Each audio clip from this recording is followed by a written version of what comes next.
There are a lot of good reasons why you might consider moving to Austin, but I'm going to give you probably the biggest con of living in Austin, Texas, and that's the homeless problem. Now, I'm not trying to change your mind about coming here. I just want to give you an accurate idea of what you could expect once you get here.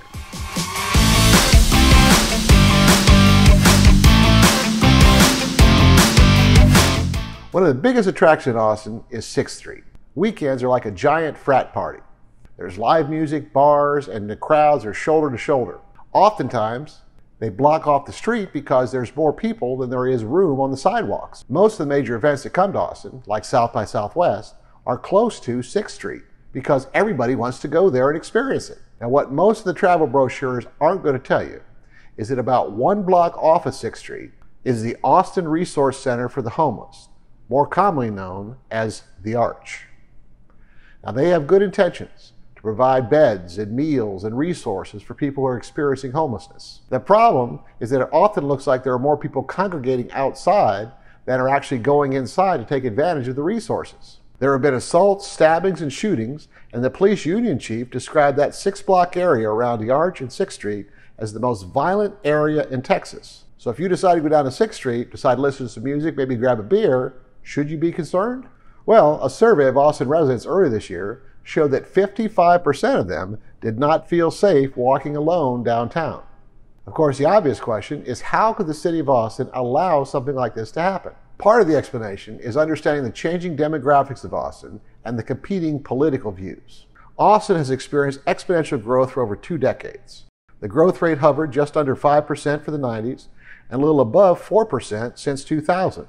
A big percentage of the people moving to Austin are from California. Now, some locals might think this percentage is higher, but most estimates put it somewhere around the 24% of the people moving to Austin are actually from California. Now, I'm not saying this is the only reason, but it certainly plays a role in the liberal, more progressive policies of the Austin City Council. Austin was one of the first cities in America to introduce the single-use plastic bag ban, and one of the first cities to reduce police funding after all the protests that occurred earlier this year. Now, I'm not trying to turn this into a political debate.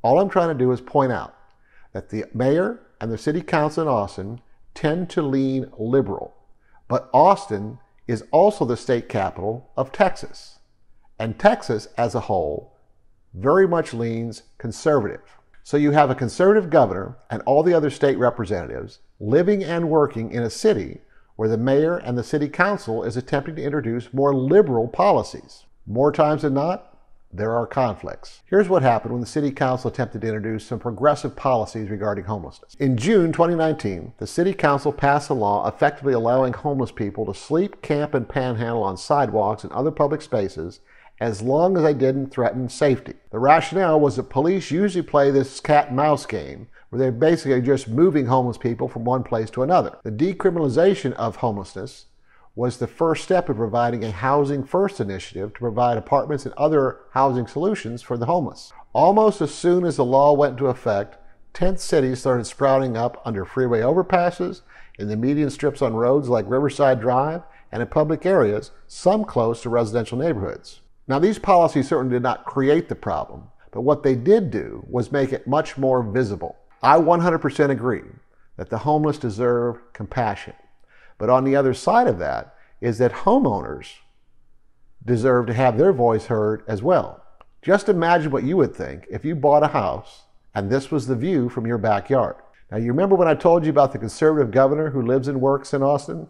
Well, he didn't like anything about these new policies, and he threatened to unleash the full power of state agencies to ensure the health and safety of all Texans. Well, the city council reversed course in October and reinstated portions of the camping ban.